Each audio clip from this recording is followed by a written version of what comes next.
अज्ञानतिमिरान्धस्य ज्ञानाञ्जनशलाकया चक्षुरुन्मीलितं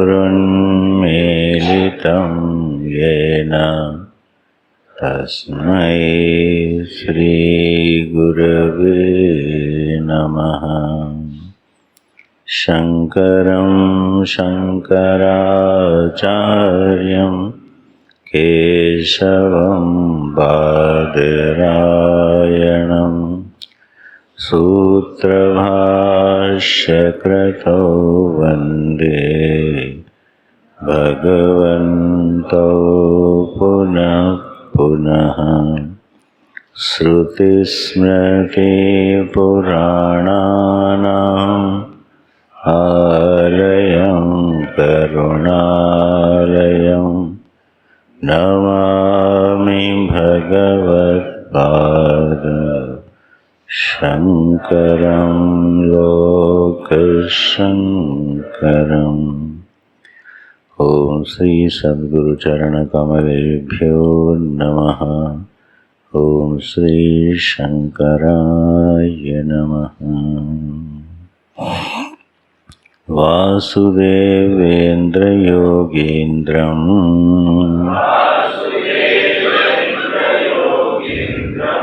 नत्वा ज्ञानप्रदं गुरुं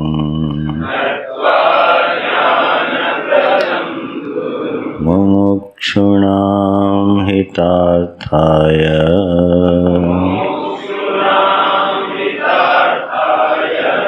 तत्त्वबोधोऽभिधीयते।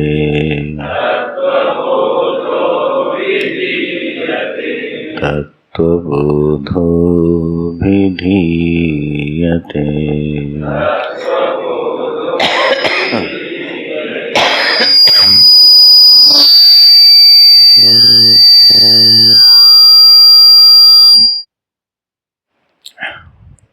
नारायण। ओम ओम ओम।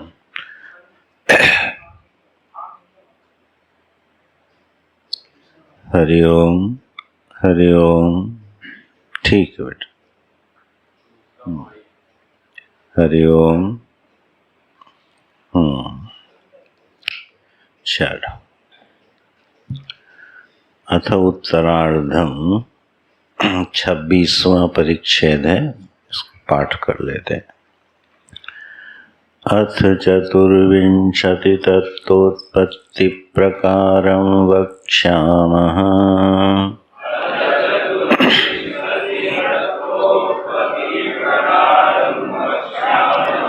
ब्रह्मणस्तमो गुणप्रधानमायोपहितादाकाशः सम्भूतः।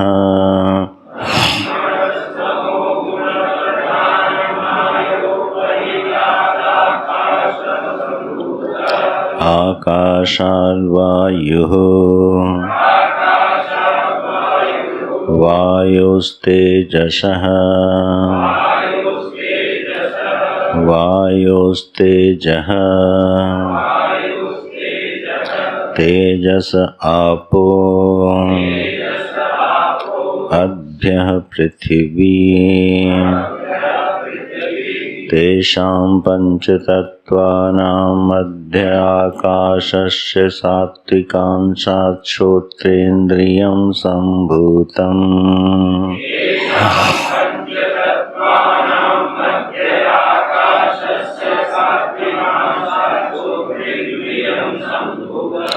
वायोः सात्विकांशात् त्वगिन्द्रियं सम्भूतम्।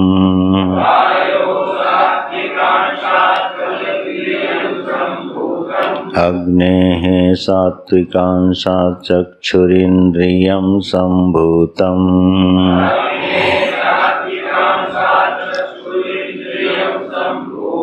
जलस्य सात्विकांशात् रसनेन्द्रियं सम्भूतम्।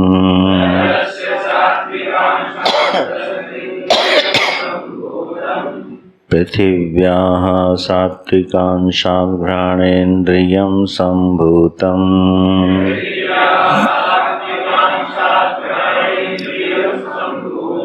एतेषां पंचतत्त्वानां समष्टि सात्विकांशादन्तःकरणं सम्भूतम्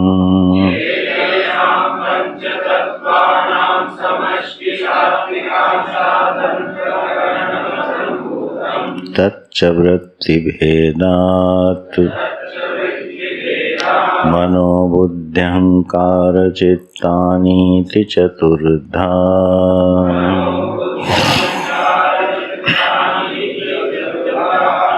नारायण। तो अब ग्रंथ का उत्तरार्ध प्रारंभ होता है। यह विभाग आचार्यों ने किया है, भगवान भाष्यकार ने नहीं किया। ग्रंथ को विषय की दृष्टि से पूर्वार्ध और उत्तरार्ध में विभक्त किया गया है। तो पूर्वार्ध का जो विषय था वह था व्यष्टि कार्यकरण संघात, कारण शरीर के सहित और नित्य आत्मा का जो स्वरूप है उसका लक्षण। तो पूर्वार्ध में जो मुख्य विषय था वह था अपने संघात को समझना। यह जो शरीर हमारे पास है, मन है, बुद्धि है, अन्नमय कोश हैं, अवस्थाएं हैं, सूक्ष्म कारण आदि शरीर हैं, इनका व्यवहार कैसे होता है, इनके लक्षण क्या हैं और इसमें आत्मा का स्वरूप क्या है, ये था पूर्वार्ध का विषय। तो सारा विषय व्यष्टि को केंद्र में रख के व्याख्या किया गया। व्यष्टि माने होता है इकाई, छोटी इकाई, और समष्टि होता है विराट। ठीक है ना। तो जैसे ये शरीर है तो हाथ की अगर व्याख्या करेंगे तो हाथ हो गया व्यष्टि और इसकी समष्टि क्या हो गया, शरीर। शरीर पूरी समष्टि है जिसमें समस्त अंग व्याप्त हैं। इसी तरह से एक विराट है और एक व्यक्ति है। व्यक्ति हम लोग हैं, शरीरधारी। हर शरीरधारी पंचभूतों से निर्मित, पंचीकृत पंच महाभूतों से निर्मित जो यह स्थूल सूक्ष्म आदि शरीर है, इसको हम व्यक्ति के नाम से भी अगर जाने, मनुष्य के नाम से जाने, पशु जीव आदि शरीरों के नाम से जाने, तो ये सब हो गई व्यष्टि और विराट हो गया समष्टि। तो पृथ्वी, जल, वायु, अग्नि, आकाश, फिर उनके सूक्ष्म स्थूल रूप, यह सब हो गए समष्टि के अंग, विराट कहेंगे। इसी विराट में से व्यक्तियों का प्रादुर्भाव होता है। तो हम सभी के जो शरीर हैं वो कहाँ से आते हैं, इसी विराट से। इन्हीं विराट के अवयवों से यह शरीर बनता है। तो पूर्वार्ध में माने अभी तक जो हम लोगों ने अध्ययन किया वो किसका अध्ययन किया, व्यक्ति का, व्यष्टि का। शब्द व्यष्टि सबसे उचित शब्द है, व्यष्टि और समष्टि। जब उत्तरकाशी आदि क्षेत्रों में, गंगोत्री आदि क्षेत्रों में महात्मा रहते हैं तो भंडारा होते हैं ना, तो पूछा जाता है व्यष्टि भंडारा है कि समष्टि भंडारा है। समष्टि भंडारे का मतलब होता है सभी साधु, और व्यष्टि भंडारे का मतलब पर्ची वाले साधु माने जिनको निमंत्रण दिया गया है। तो अभी तक हम लोगों ने इस संगठन, संघात के बारे में पढ़ा। 2-3 शब्द मन में बिल्कुल बिठाते चलना, आगे के ग्रंथ आसानी से समझ में आएंगे। कार्यकरण संघात, ठीक है। तो संघात माने होता है क्या, समूह, कॉम्बिनेशन ऑफ मैनी थिंग्स, उसको बोलते हैं संघात। ठीक है, यह शब्द बहुत प्रयोग होगा। तो इस पूरे स्ट्रक्चर को, ये जो हमारे पास शरीर है, इसका शास्त्रीय नाम है कार्यकरण संघात। ठीक है, यह शब्द आते ही आपको सब बोध हो जाना चाहिए। जागृत स्वप्न सुषुप्ति अवस्था, स्थूल सूक्ष्म कारण शरीर, अन्नमय प्राणमय आदि कोश, ये सब का सम्मिलित अर्थ क्या है? कार्य करण संघात। ठीक, तो अब व्यष्टि की व्याख्या पूरी हो गई, अब आती है समष्टि की व्याख्या। इसलिए ये दो विभाग हो गए। अब हम लोग जो विषय अध्ययन करेंगे वो अध्ययन का विषय होगा सृष्टि, संसार। वैसे ये शब्द उचित नहीं है संसार, सृष्टि या जगत शब्द उचित है। संसार माने क्या होता है? हाँ, जो संसरति, जो सरक जाए उसका नाम है संसार। जो परिवर्तित हो जाए उसको बोलते हैं संसार। तो संसार शब्द जो है उसका लक्षण कहाँ जाएगा? शरीर में भी। तो ये व्यष्टि भी क्या है? संसार है। समष्टि भी क्या है? संसार है। इसलिए संसार शब्द का जब प्रयोग होगा तो वो होगा संसरण के अर्थ में, परिवर्तन के अर्थ में। जगत, ठीक है, अथवा विराट, अथवा समष्टि, अथवा सृष्टि, यह शब्द प्रयोग होंगे इस दुनिया के बारे में। तो अब जो विषय है वो ये है कि ये दुनिया कैसे बनी।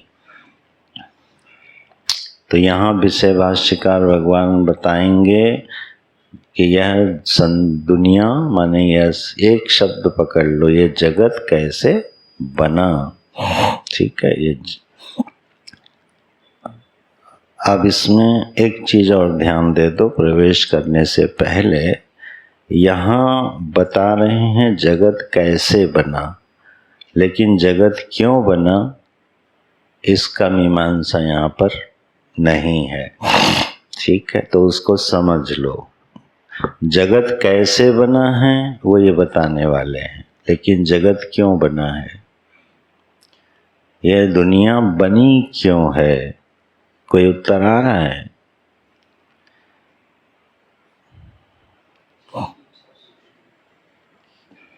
क्यों बनी है दुनिया? याद आया, गुड। पहले बताया था, प्रथम सत्र में बताया होगा। दुनिया क्यों बनी? अच्छा ये बताओ, एक घर बनता, हमारा घर क्यों बना? रहने के लिए। गाड़ी क्यों बनी? चलने के लिए। भोजन क्यों बना? किताबें क्यों बनी? तो हर एक चीज प्रयोजन के लिए बनी ना। तो दुनिया क्यों बनी? भोगने के लिए। किसके भोगने के लिए? अनंत जीवों के। अनंत जीवों के प्रारब्धानुसार उनके जो भोगाकांक्षाएं हैं उनकी अभिव्यक्ति के लिए क्या बनी? दुनिया बनी। जितनी हमारी व्यक्तिगत दुनिया होती है वो भी इसीलिए बनती है क्योंकि हमने वो चाही होती है। तो यह सूत्र मिलेगा, वेदांतों में भी मिलेगा, सांख्यों में। सांख्य दर्शन ने इसका एक बहुत अच्छा सूत्र दिया है। क्यों बनी है दुनिया? बोले भोगापवर्गार्थम दृश्यम। एक सूत्र है सांख्य सूत्र का, भोगापवर्गार्थम दृश्यम। दृश्य माने जगत। किस लिए बना? बोले भोग करने के लिए। साथ में उन्होंने एक चीज और जोड़ दी, इससे छूटने के लिए भी। दुनिया बनी है भोगने के लिए और इससे छूटने के लिए। तो पूरा समझना दुनिया क्यों बनी है। केवल अगर भोगने के लिए बनी है, ठीक है, तो ये क्लास यहाँ नहीं हो रही होती। ये जो सत्संग हो रहा है किस लिए हो रहा है? भोगने के लिए कि छूटने के लिए? तो अगर ये छूटने के लिए हो रहा है इसका मतलब दुनिया छूटने के लिए भी बनी है, तभी बाबा बने, आश्रम बने, किताबें बनी, ग्रंथ बने। हाँ,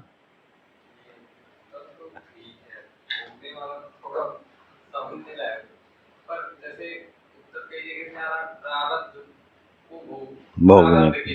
हाँ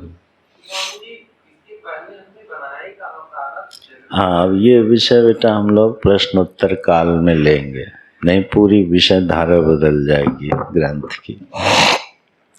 भोगापवर्गार्थम दृश्यम, दुनिया क्यों बनी है, बस उसका यह बिल्कुल समीचीन उत्तर हमारे आचार्यों ने दिया है।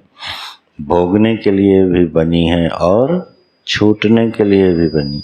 इसीलिए हर व्यक्ति के जीवन में जो भी भोग आता है अंततोगत्वा वो छूट जाता है। ठीक, ऐसा कोई भोग मनुष्य के पास नहीं है जो नित्य उसके साथ रह सके। तो भोग आता है और छूट जाता है। अब यहाँ एक सूत्र पकड़ लेना, भोग मनुष्य के जीवन में, पशुओं के नहीं, देवों के नहीं, अन्य शरीरों में नहीं, वहाँ केवल भोगने के लिए आता है। मनुष्य के शरीर में भगवान ने एक ऐसी व्यवस्था बनाई है कि मनुष्य के जीवन में जो भोग आता है मात्र भोगने के लिए नहीं आता, उसको ये समझाने के लिए आता है कि हमको छोड़ देना, तुम नहीं छोड़ोगे तो हम तो तुमको छोड़ के चले ही जाएंगे। तो भोग किस लिए आता है, ये समझाने आता है कि तुम भोग तो लो हमको, लेकिन हम तुम्हारे साथी है नहीं, तो तुम मुझे विवेक पूर्वक छोड़ दो। अगर नहीं छोड़ोगे तो मैं तो चला जाऊंगा, तुम्हारे अंदर संस्कार दे जाऊंगा, फिर वो संस्कार क्या करेंगे, भोगने के लिए साइकिल बनाएंगे और फिर वही भोग तुम्हारे पास लौट के आएगा। ठीक, और फिर जब आएगा तो कहेगा हमने कहा था तुमसे कि हमको छोड़ देना, तुमने नहीं छोड़ा, अब भोगो। ठीक है, ये साइकिल चलता रहता है। तो मनुष्य के जीवन में जो भी भोग आता है वो आता है विवेक प्रदान करने के लिए, अपनी आत्मा की ओर उन्मुख करने के लिए। यही विवेक पूर्वक मनुष्य जब भोग करता है तो बेटा आवाज फिर बदल गई, थोड़ा एडजस्ट करो, कोशिश करो। अच्छा जी, तो ये हो गया एक सूत्र, दुनिया क्यों बनी है। इसको ख्याल में रखते हुए अब हम लोग प्रवेश करते हैं दुनिया कैसे बनी है। कुछ पूछना है क्या? नहीं, दुनिया कैसे बनी है। अगर मन में कभी ये प्रश्न आए, भाई हमें ये जान के क्या करना है कि दुनिया कैसे बनी है, परमात्मा ने बनाई, उसकी मर्जी है, ये प्रश्न आपको हल करना ही होगा। ठीक है, क्यों दुनिया बनी है आपके लिए, दुनिया बनी है जीव के लिए, तो उसको ये जानना ही पड़ेगा कि ये कैसे बनती है। और यह विज्ञान जब समझ लेंगे तो इससे बहुत सारे विषय खुलते हैं दर्शन और शास्त्रों के। उपासना का विज्ञान खुलता है, वर्णाश्रम व्यवस्था का विज्ञान खुलता है, अपनी साइकोलॉजिकल हैंडलिंग जिसको बोलते हैं, हमारा मन अंतःकरण उस पर शासन कैसे किया जाए, उसको समझा कैसे जाए, ये विषय खुलता है। और आखिरी में ये मिथ्या है ये समझाने के लिए भी ये समझना जरूरी है कि ये कैसे बना है। ठीक है, तो इन सब प्रयोजनों से अब हम लोग प्रवेश करते हैं। अथ चतुर्विंशति तत्वोत्पत्ति प्रकारम वक्ष्यामः, भाष्यकार प्रतिज्ञा करते हैं। अथ, अथ माने अनंतर, अथ शब्द किस अर्थ में यहाँ, अनंतर अर्थ, अनंतर माने इसके बाद, अब इसके बाद माने वेष्टि की मीमांसा करने के बाद अब हम आपको बताएंगे, वक्ष्यामा भविष्य क्रिया है, हम आपको बताएंगे। क्या बताएंगे? चतुर्विंशति तत्वोत्पत्ति प्रकारम, 24 तत्वों की उत्पत्ति कैसे होती है ये हम आपको बताएंगे। इसको बोलते हैं प्रतिज्ञा वाक्य। ये भी सब सीखते चलना। पूर्वाचार्य जब ग्रंथ लिखते हैं तो उनकी शैली क्या होती है? पहले ये बताते हैं कि हम क्या बताने जा रहे हैं स्पष्ट, और फिर वही बताएंगे जिसकी प्रतिज्ञा की है ना। बताना है देवदत्त के बारे में और बताते बताते बताने लगे यज्ञदत्त के बारे में। प्रवचन शुरू किया था उपासना के बारे में, समाप्त हुआ समाज सेवा के बारे में। ये नहीं होता है। 24 प्रकार से यह सृष्टि आई है, इसके 24 अवयव हैं, वो हम आपको बताएंगे। ठीक है भगवान, बताइए। तो अब आगे, ब्रह्मणः तमो गुण प्रधान माया उपहितात् आकाश संभूत, ऐसे संधि टूटेगी। ब्रह्मणः तमो गुण प्रधान माया उपहितात् आकाश संभूत। आकाश संभूत, आकाश उत्पन्न हुआ। अब जरा बुद्धि को सावधान रखना, अलर्ट मोड पे। आकाश उत्पन्न हुआ। अब यह जो अभी आकाश है ये अपंचीकृत आकाश है। अपंचीकृत बताया था ना, सूक्ष्म आकाश, और पंचीकृत माने स्थूल आकाश। तो यह प्रकरण कहाँ से शुरू कर रहे हैं? अपंचीकृत तत्वों से शुरू कर रहे हैं। तो आकाश आदि के दो स्वरूप हैं, एक अपंचीकृत और एक वो स्मरण आ जाना चाहिए जो इस पर चर्चा हुई थी। पंचीकृत जो पंचभूत होंगे वो इंद्रिय गोचर होंगे, और अपंचीकृत पंच महाभूत अतीन्द्रिय होंगे। ठीक है। जैसे यह पृथ्वी है जिस पर हम लोग बैठे हैं, चलते हैं, ये कैसी है? पंचीकृत है। और गंध तन्मात्रा कैसी है? अपंचीकृत है। इसी तरह से प्रारंभ कर रहे हैं आकाश से, कि आकाश भी उत्पन्न हुआ। अब यहीं पहले बुद्धि घूम जानी चाहिए। क्या आकाश भी उत्पन्न होता है? सोचो, क्या आकाश भी उत्पन्न होता है? वैज्ञानिक तो अभी तक नहीं मान पाए कि आकाश उत्पन्न होता है। न्यायिकों ने नहीं माना।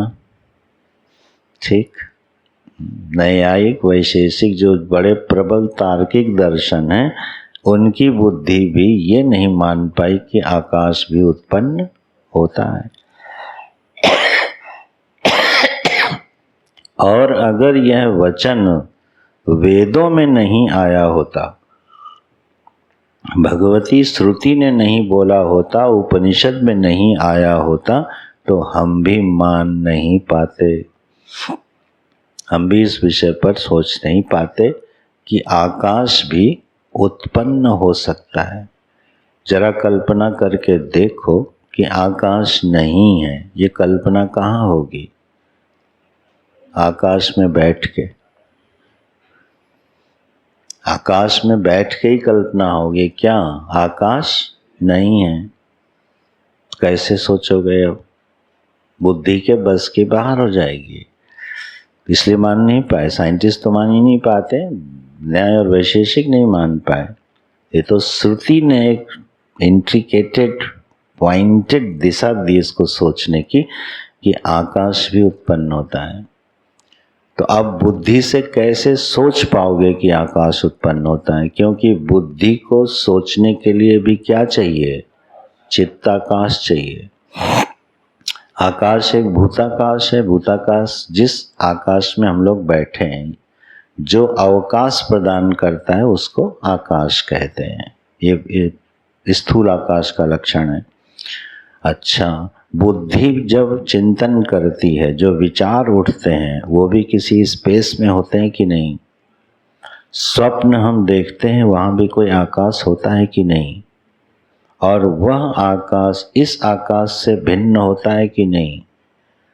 तो इसका मतलब आकाश पैदा होता है कि नहीं? कोई आकाश तो पैदा होता है। स्वप्न की सृष्टि में देखते हो, आकाश है ना, और वो आकाश क्या हुआ है? पैदा हुआ है। सूत्र मिल गया। हाँ यार, अगर चित्ताकाश पैदा हो सकता है तो भूताकाश क्यों नहीं पैदा हो सकता? ठीक। अच्छा, जो चीज पैदा होती है उसका लय भी होता है, तो आकाश का लय कहाँ देखा? नहीं, थोड़ा बढ़ो। सुषुप्ति में, गहरी नींद में आकाश का लय होता है कि नहीं होता? गहरी नींद में कोई आकाश की अनुभूति नहीं है।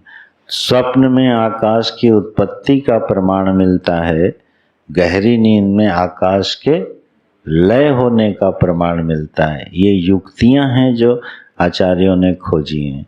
श्रुति ने तो कह दिया तस्मात् वा एतस्मादात्मनः आकाशः सम्भूतः, उस इस आत्मा से आकाश उत्पन्न हुआ, लेकिन ये तरीका है। तो ऐसे इससे एक सूत्र से दूसरे से बिल्कुल जाल फैलता चला जाएगा। अच्छा, आकाश भी उत्पन्न होता है, क्या जबरदस्त चीज है ना? और हम कहाँ रहते हैं? आकाश में। जागृत अवस्था में रहते हैं स्थूल आकाश में, स्वप्न अवस्था में रहते हैं सूक्ष्म आकाश में, और सुषुप्ति में चिदाकाश में। बस परमात्मा के साथ एक रूप होके रहते हैं। ये सब विवरण खुलेंगे आकाश से। अच्छा, तो अभी इतना ही समझो कि आकाश भी उत्पन्न हुआ। आकाशः सम्भूतः, उत्पन्न हुआ। कहाँ से आया? बोले ब्रह्मणः तमोगुण प्रधान माया उपहितात्। ब्रह्म है, ब्रह्म की एक माया है, ठीक है, वो जब तमोगुण प्रधान होती है, ठीक है, तो तमोगुण की प्रधानता से उपहित जो चैतन्य वस्तु है उससे उत्पन्न हुआ आकाश। अब ये वाक्य तो बोल दिया गया, इसको समझो भाई।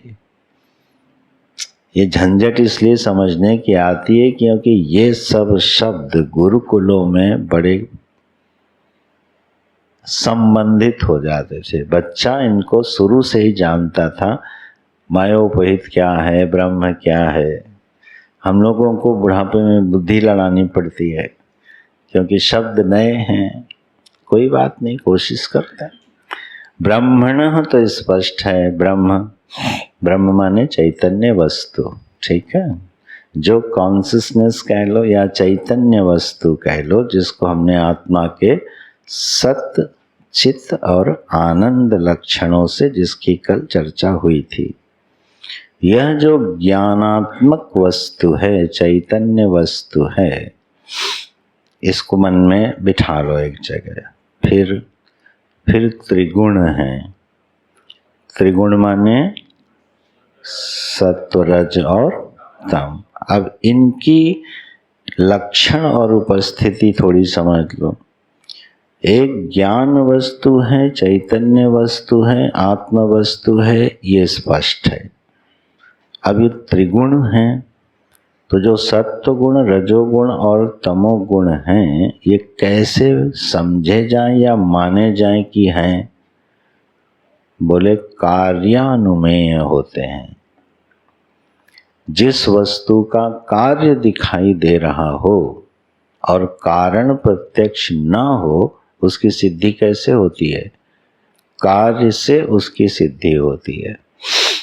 जैसे एक व्यक्ति है तो ये बताता है कि उसके पिता हैं, ठीक, और उसके पिता थे ये बताता है कि उनके पिता थे। तो हमने मान लो अपने दादाजी को नहीं देखा, तो क्या दादाजी नहीं थे? थे। कैसे जाना? कार्यानुमेय हो गया। क्यों? पिताजी रूपी कार्य हमारे सामने हैं, ठीक। बिना पिता के पुत्र होता नहीं है, तो जरूर मेरे पिता के भी पिता होंगे। तो सिद्ध हो गया ना कि दादाजी हैं। तो दादाजी जिनको हमने कभी देखा नहीं, कभी जाना नहीं, उनके हम हर श्राद्ध आदि में क्रिया भी करते हैं, उनको स्मरण भी करते हैं, उनका इतिहास भी बनाते हैं, ठीक है। तो ये सिद्ध किससे हो रहा है? कार्यानुमेय। इसी तरह से सत्व गुण है, इसका कार्य क्या है? सत्व गुण का कार्य है ज्ञान, प्रकाश, आनंद। ये सब गीता में पढ़ना है ना। 6 लक्षण बताए हैं गीता जी में सत्व गुण के। जब हमारे चित्त में क्या बढ़े? प्रसन्नता बढ़े। किसका लक्षण है वो? सत्व गुण का।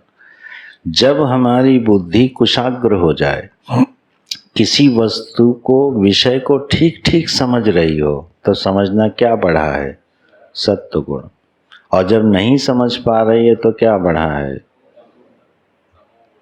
रजोगुण तमोगुण मिला हुआ। और जब बिल्कुल ही ग्रहण नहीं कर पा रही है तब क्या बढ़ा है? तमोगुण। अब ये कार्य प्राप्त है कि नहीं प्राप्त? आदमी तो हम ही हैं। सुबह पूरी नींद लेने के पश्चात स्वस्थ शरीर से उठ के स्नान आदि करके हम जिस कार्य को हाथ में लेते हैं, जिस विषय को हाथ में लेते हैं, उसको पूरा कर लेते हैं, समझ लेते हैं। दोपहर आते आते तक ढीले पड़ने लगते हैं, और रात आते आते तक तो सीताराम। इसलिए जानते हो पढ़ाई कैसे होती है?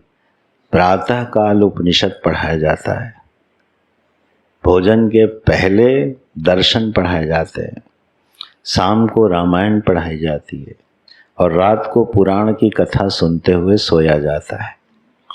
एक क्रम है।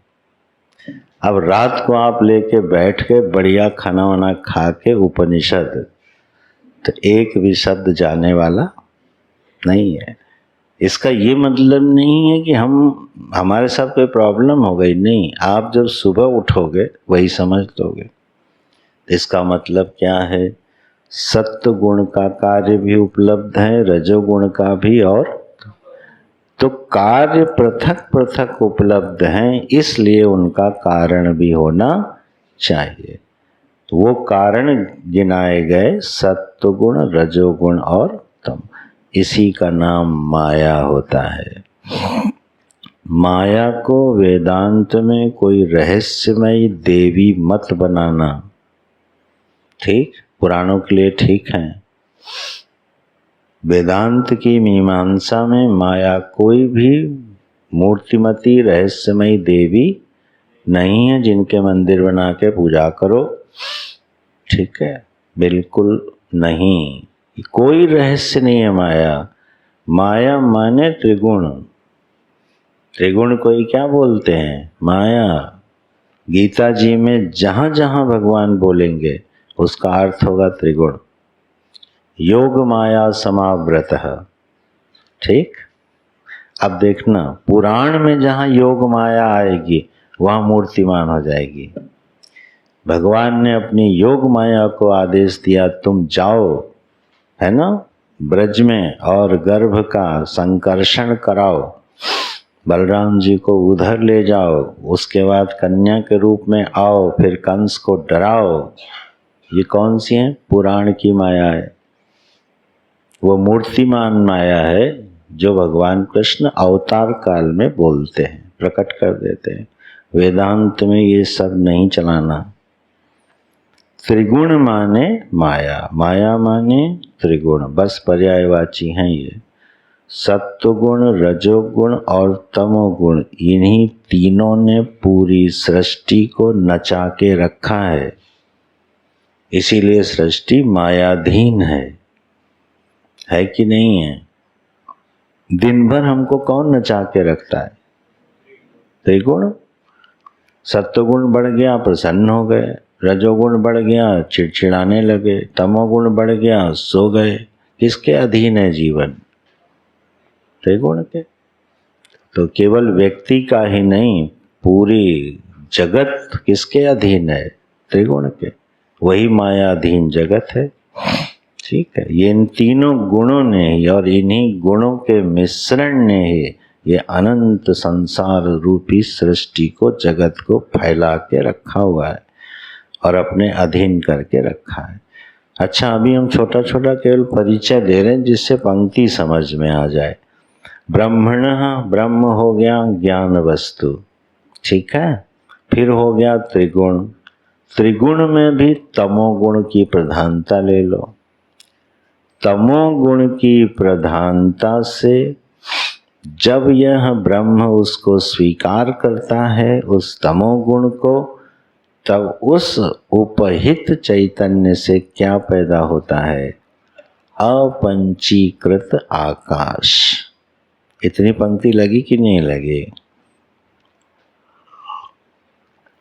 अब यार इतनी भी नहीं लगी तो हम यही मानेंगे कि तमोगुण अभी से बढ़ा हुआ है।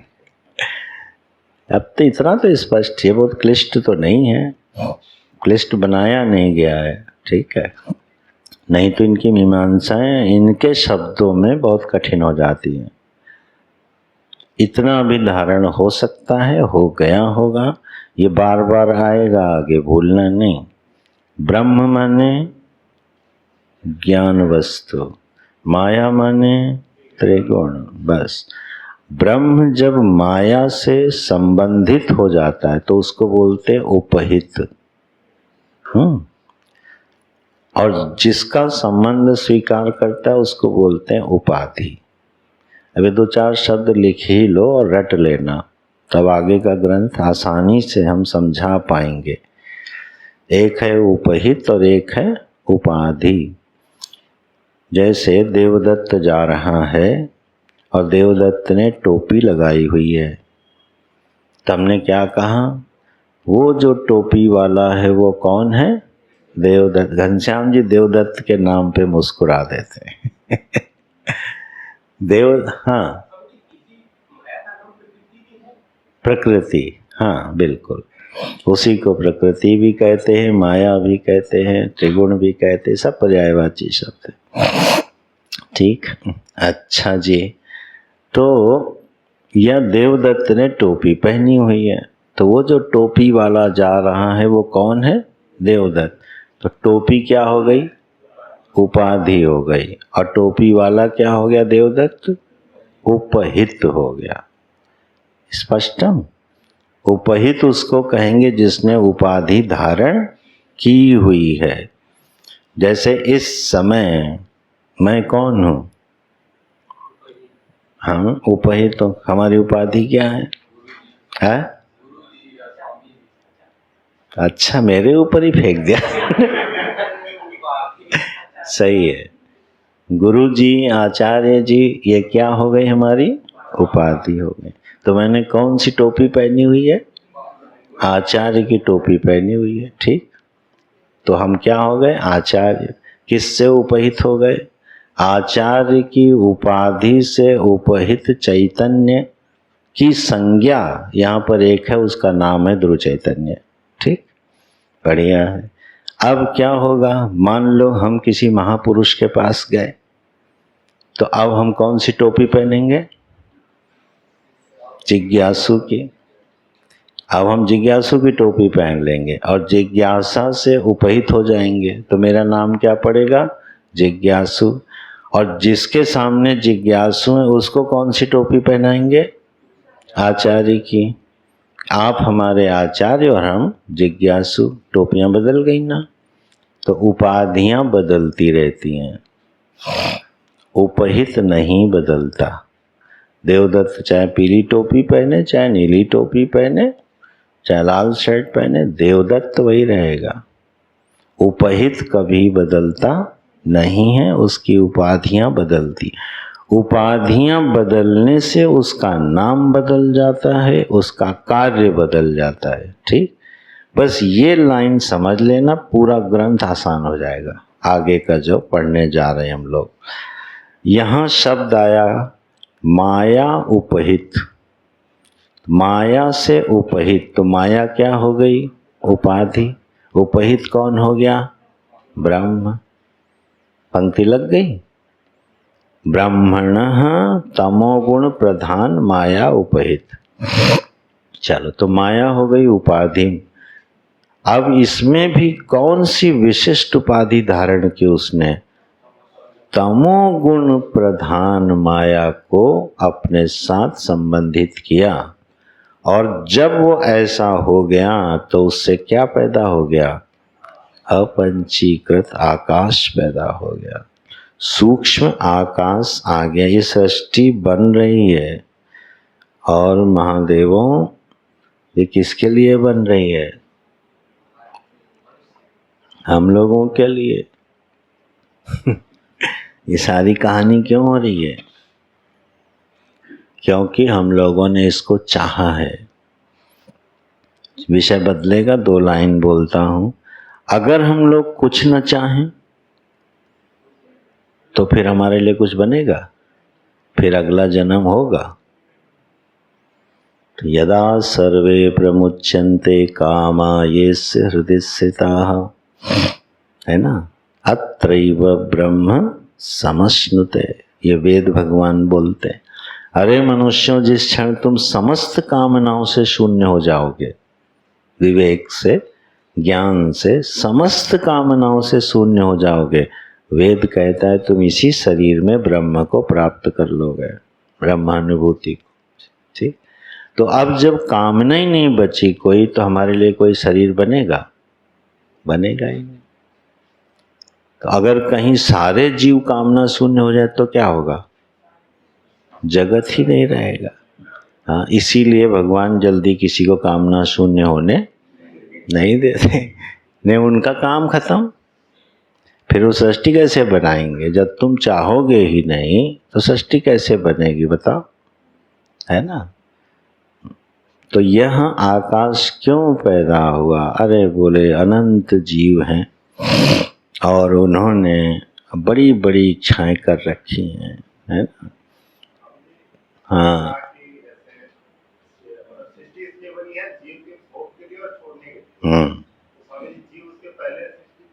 यही तो गौरव पूछा था। इस प्रश्न को शाम के प्रश्नोत्तर में उठाना, भूमिका सहित उत्तर चाहिए इसका। ठीक है, इस पे प्रति प्रश्न भी आएंगे। वही पहला जीव कहाँ से आया? ठीक, तो इस पर चर्चा होगी रात्रि में। तो ब्रह्मणः तमोगुण प्रधान माया उपहित, ये पंक्ति लगी कि नहीं लगी? इसको बोलते हैं पंक्ति लगाना। शास्त्र आश्रमों में बहुत प्रसिद्ध है ये वाक्य। पंक्ति लगी कि नहीं? विद्यार्थी एक दूसरे से पूछते हैं, अरे भैया कल वाली पंक्ति लग गई? भाष्य की वो लाइन अर्थ समझ में आ गई कि नहीं? उसको बोलते हैं पंक्ति लगाना। अब यहाँ एक पंक्ति है, ब्रह्मणः तमोगुण प्रधान माया उपहितात् आकाशा संभूता। अब हम पूछ रहे पंक्ति लगी? फिर भी नहीं बोल रहे यार। लग गई ना। अब क्या बचा है इसमें?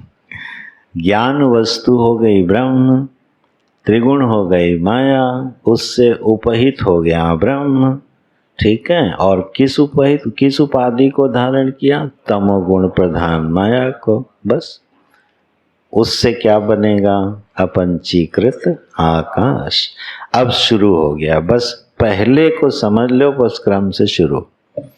आकाश हो गया, आकाशात वायु, आकाश से क्या आया? वायु, वायु से क्या आया? तेज, तेज माने अग्नि, तेज अग्नि, तेजसः आपा, अग्नि से क्या आया? जल, और जल से क्या आया? पृथ्वी। इस क्रम से कौन आए हैं? अपंचीकृत पंच महाभूत। अभी स्थूल कुछ नहीं हुआ है। इस अनंत कोटि ब्रह्मांडात्मक सृष्टि अपने अनंत जीवों के साथ जिस प्रभु में शयन कर रही थी वो महाप्रलय थी। वह आत्मा जो कभी सोती नहीं है, जिसका कभी लय होता नहीं है, ऐसे उस ज्ञानात्मक ब्रह्म में यह जड़ात्मक प्रपंच बीज बन के क्या था? सोया हुआ था।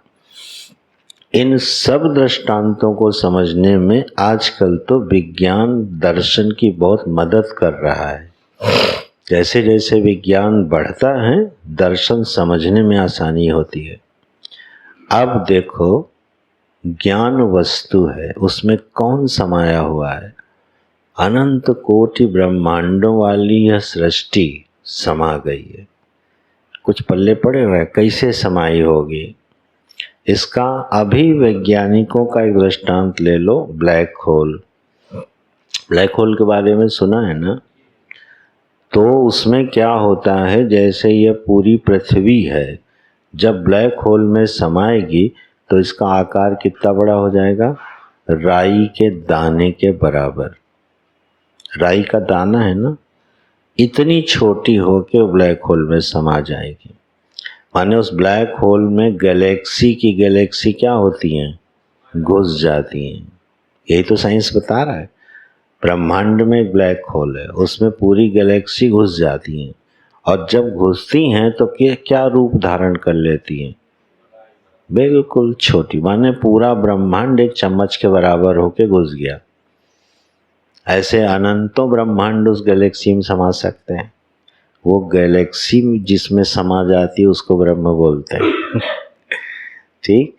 तो ज्ञान वस्तु में क्या समाया हुआ है? अनंत कोटि प्रपंच समाया हुआ है। अब वो निकलना शुरू हो गया तो आए अपंचीकृत पंच महाभूत, ये बन गए। अब आगे बढ़ी बात। तेषां पंच तत्वानां मध्ये, इन पांचों तत्वों के बीच में। अब यहाँ मध्य में एकार नहीं लगाया है, लगा मत लेना, ये मिसप्रिंट नहीं है। यहाँ संस्कृत व्याकरण के 2 सूत्र लगे हुए हैं, इसलिए यहाँ मध्य को क्या लिखा गया है? मध्य। और आगे आ होने पर भी दीर्घ संधि नहीं हुई है, मध्याकाशस्य नहीं लिखा गया है। क्यों? क्योंकि यहाँ पर एकार उपलब्ध है। व्याकरण में नहीं घुसना भी है, मन भी हो रहा है यार। किसी ने थोड़ी बहुत भी पढ़ी है? शिवारी तुमने पढ़ी थोड़ी बहुत की नहीं? अरे कोई नहीं, तो फिर मैं क्या बोलूं, छोड़ो। इसमें एकार रखा हुआ है, उसका लोप नहीं हुआ है, दिख नहीं रहा, उसी को लोप कहते। इसलिए मध्य का जब उच्चारण अलग करोगे तो बोलना मध्य। तेषां पंच तत्वानां मध्य, इन पांचों तत्वों के बीच में, माने किसी एक में क्या होगा? आकाशस्य सात्विकांशात् श्रोत्रेन्द्रियं संभूतम्। इतना परफेक्ट क्रम मिलेगा कि मन खुश हो जाएगा। वैज्ञानिक बेचारे क्या सोच पाए होंगे जब ये पूरा प्रकरण पढ़ोगे ना। इतना छोटा सा प्रकरण है, ये पूरे सृष्टि को ऐसे गूंथ के रख देगा कि ऋषियों की प्रज्ञा समझ में आती है।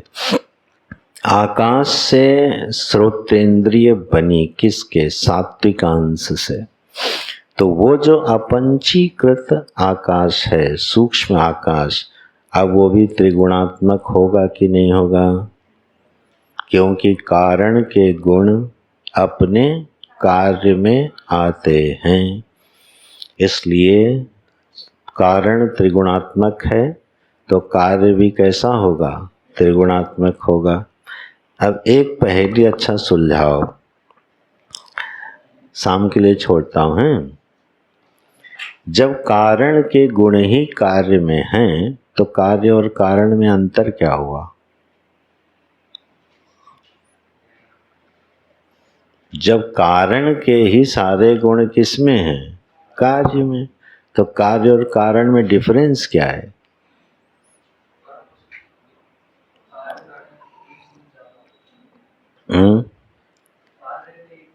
गुड, चलो कुशल ने याद तो रखा कम से कम।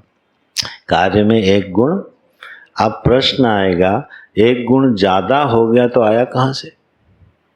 क्योंकि जो गुण कारण में नहीं है वो कार्य में कहां से आ जाएगा? ठीक, ये कॉज एंड इफेक्ट जगह कार्य कारण समझना और साइंस का समझना, कितना डिफरेंस समझ में आएगा। जैसे ये मेज है, ठीक, ये मेज किसका कार्य है? लकड़ी का। इसका कारण कौन है? लकड़ी। कौन सा कारण है वो? उपादान का। निमित्त कारण कौन है? बढ़ई, बनाने वाला। तो उपादान कारण इस मेज का कौन हुआ? लकड़ी। ये मेज क्या हो गई? कार्य। ठीक, दर्शन इसको कार्य नहीं मानेगा। तो कार्य तो आ गया ना निमित्त से।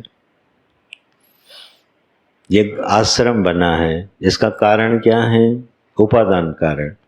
सरिया सीमेंट रेता कारण हो गए ना, और कार्य क्या हो गया? अच्छा चलो, एक आम का वृक्ष है, उससे आम का फल आया, उस आम के फल का कारण कौन है? पेड़। पेड़, और पेड़ का कारण है बीज। ठीक है, तो फल का तत्कालिक कारण क्या हुआ? पेड़। तो आम के फल का कारण हो गया पेड़। विज्ञान इसी कार्य कारण में उलझा रहता है। ये तो विकार हैं, मॉडिफिकेशन से, कार्य थोड़ी हैं। कार्य की परिभाषा बनती है जब कार्य में कारण से एक गुण अधिक होवे, ठीक है, तब उसकी संज्ञा पड़ेगी कार्य। अब यह जो मेज है, इसमें शब्द है, स्पर्श है, रूप है, रस है और गंध है। ठीक है, पांचों हैं। और इस जिस लकड़ी से बनी है उस लकड़ी में भी क्या है? शब्द है, स्पर्श है, रूप है, रस है और, तो दर्शन, वेद इसको कार्य नहीं मानेगा, इसको केवल औपाधिक परिवर्तन मानेगा। ये कार्य नहीं हो सकता। कार्य कैसे होगा? देखो, पृथ्वी में पांचों गुण है ना, स्थूल पृथ्वी में शब्द, स्पर्श, रूप, रस, और जल में चार है।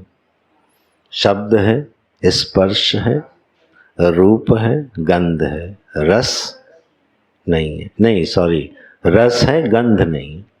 गंध नाम का गुण कहाँ नहीं है? जल में। शुद्ध जल में गंध नहीं होती, ऑर्डरलेस होता है वो। तो जल में है चार गुण और पृथ्वी में है पांच गुण। पृथ्वी का कारण कौन है? जल। अब पृथ्वी को कार्य मानेंगे, ठीक, क्यों? पृथ्वी में अपने कारण से एक गुण क्या हो गया? अधिक। तब कार्य कारण संज्ञा बनेगी। अगर दोनों में गुण बराबर हैं तो उनको कार्य कारण दर्शन नहीं मानेगा। हम लोग अथवा विज्ञान क्या है? मॉडिफिकेशन को कार्य मान लेते हैं। ठीक है ना, एक लकड़ी है, सीधी खड़ी है, बांस है मान लो, सीधा खड़ा है, अब क्या कहेंगे? सीधी लकड़ी है। मोड़ के धागा बांध दिया, धनुष हो गया, तो क्या कहेंगे? धनुष का कारण कौन है? ये बांस की डंडी। बच्चों वाली बात है। यही कार्य कारण में हम लोग उलझे रहते हैं। विकार है, मॉडिफिकेशन एक विकार है। अब इसको और थोड़ा परिभाषित करेंगे, हम कोशिश करेंगे। इन सबके बिल्कुल परफेक्ट डेफिनेशन एक एक शब्द की। तो अभी कार्य को ये समझो कि कार्य किसको कहेंगे? उसमें एक कोई गुण विशिष्ट होना चाहिए। इसलिए पृथ्वी हो गई कार्य और जल हो गया कारण। अब जल में चार गुण हैं और अग्नि में तीन है, तो अग्नि को क्या माना गया? जल का कारण माना गया। ठीक, अब अग्नि में है तीन, वायु में दो, तो वायु को अग्नि का कारण माना गया, और वायु में है दो और आकाश में एक, तो आकाश को कारण माना गया। अब ये पंक्ति लगाओ, ऊपर वाली जो पंक्ति है तब पूरी हो जाएगी। आकाश से क्या आया? वायु आया ना, इसी क्रम से। वायु से क्या आया? अग्नि, अग्नि से क्या आया? जल, जल से क्या आया? पृथ्वी के बाद कोई कार्य नहीं, पृथ्वी को अंतिम कार्य माना गया। उसके बाद ये सब क्या है? बोले ये सब पृथ्वी के विकार हैं। ठीक है, एक कार्य कोटि में नहीं जाएंगे, इसलिए अंतिम कारण क्या हो गया? पृथ्वी। पृथ्वी के बाद किसी कार्य की उत्पत्ति नहीं होती है। और तमाशा ये है कि बना सब कुछ पृथ्वी से है। हम जो कुछ भी बनाते हैं किससे लेके बनाते हैं? पृथ्वी से। अब सोने को हम क्या कहेंगे? पृथ्वी का कार्य नहीं है? अरे बिल्कुल नहीं है, विकार है। चलो और बुद्धि को उलझा लो, आज के ही छोड़ते हैं। ये जो सोना है, सोना ये पृथ्वी तत्व है कि अग्नि तत्व है? पृथ्वी तत्व है। सोना, हीरा, कोयला, ये सब क्या है? पृथ्वी। पार्थिव हैं, पृथ्वी से बने उनको क्या कहेंगे? पार्थिव। जैसे शिवलिंग मिट्टी से बनाते हैं उसको क्या बोलते हैं? पार्थिव शिवलिंग। पृथ्वी से बने विकार हैं, तो पृथ्वी से सोना भी बना है ना। लेकिन सोने को आचार्यों ने अग्नि तत्व माना है। इस पर बड़ी शास्त्रार्थ है न्याय में। अग्नि जो है वो पृथ्वी का विकार होते हुए भी पृथ्वी का विकार नहीं है, वो क्या है? अग्नि रूप है। इसलिए भगवान को स्वर्ण चढ़ाया जाता है, उसकी अलग अलग उपयोगिताएं हैं। अच्छा चलो अपने विषय पे लौटो। तो कार्य जो है किसको कहोगे? जिसमें अपने कारण से एक गुण अधिक होना चाहिए। ठीक है, तो ये हो गया कार्य कारण की मीमांसा। और अब इसी में शुरू करेंगे आकाश से। आकाश से शुरुआत की, पृथ्वी तक आए। अब आकाश जो है अपंचीकृत आकाश, उसके सात्विक अंश हैं, राजसिक अंश हैं और तामसिक अंश।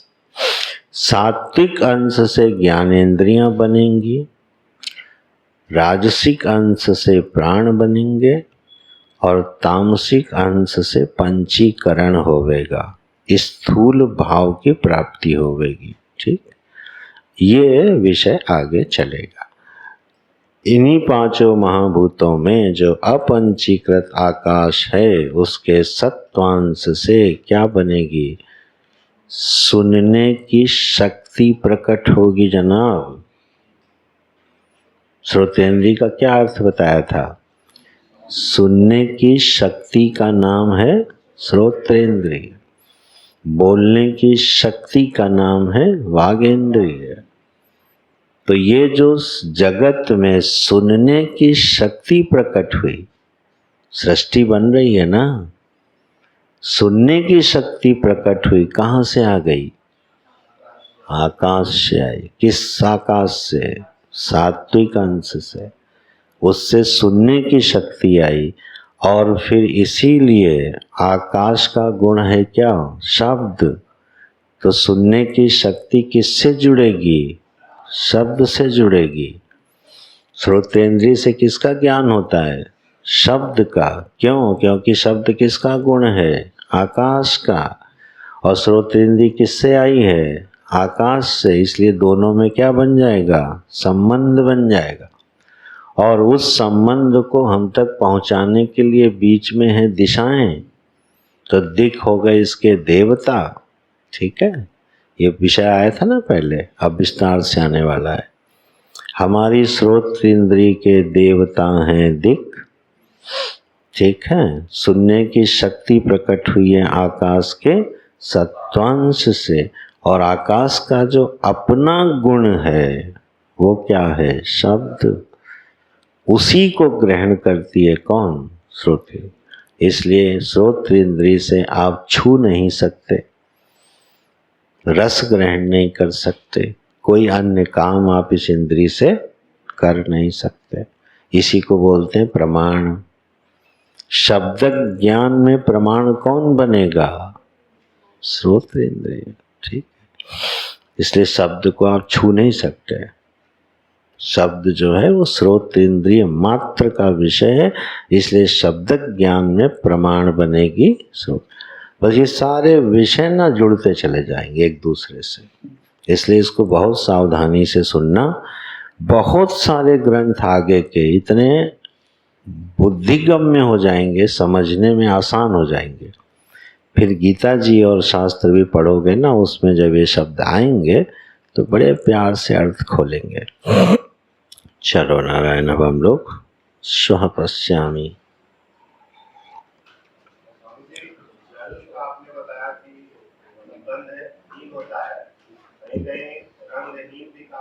जल में 4 है बेटा।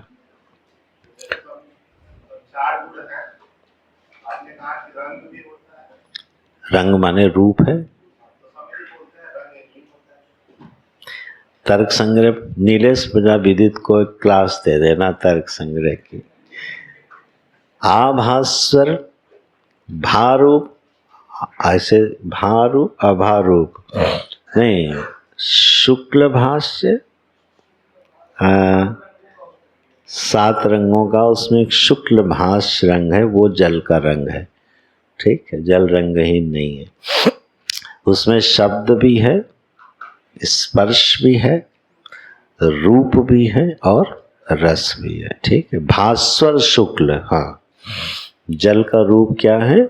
भास्वर शुक्ल है। शुक्ल माने होता है सफेद, चमकदार सफेद, वो क्या हो गया? भास्वर शुक्ल। ये जल का रूप है। उसमें गंध नहीं होती है, ऑर्डरलेस होता है ना। अगर किसी जल में गंध आ रही है, इसका मतलब उसमें पृथ्वी का तत्व मिला हुआ, क्योंकि गंध गुण किसका है? पृथ्वी का, संसर्ग रूप से। बिल्कुल, वो सांसर्गिक है। और एक शब्द बोल दो, पाकज है ना। ये सब तर्क संग्रह पढ़ा गया था जब, तो पाकज है। वो जो जल में गंध आ रही है वो उसकी अपनी, क्योंकि गंध गुण होगा ही किसका? पृथ्वी। यत्र यत्र गंधम तत्र तत्र पृथ्वी, यत्र यत्र गंधा तत्र तत्र पृथ्वी। पक्का नियम है ये। जहाँ जहाँ गंध की उपलब्धि होगी वहाँ वहाँ पर पृथ्वी तत्व अवश्य होगा। ठीक है, नारायण। चलो कल देखेंगे।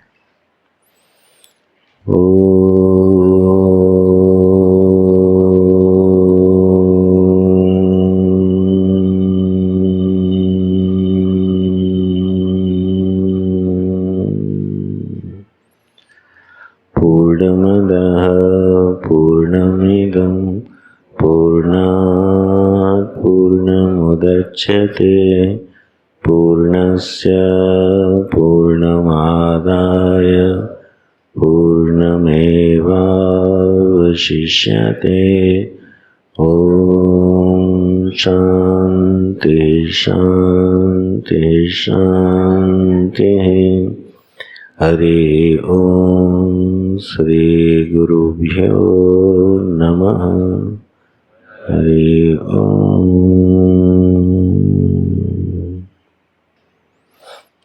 ओम तत्सत। नारायण।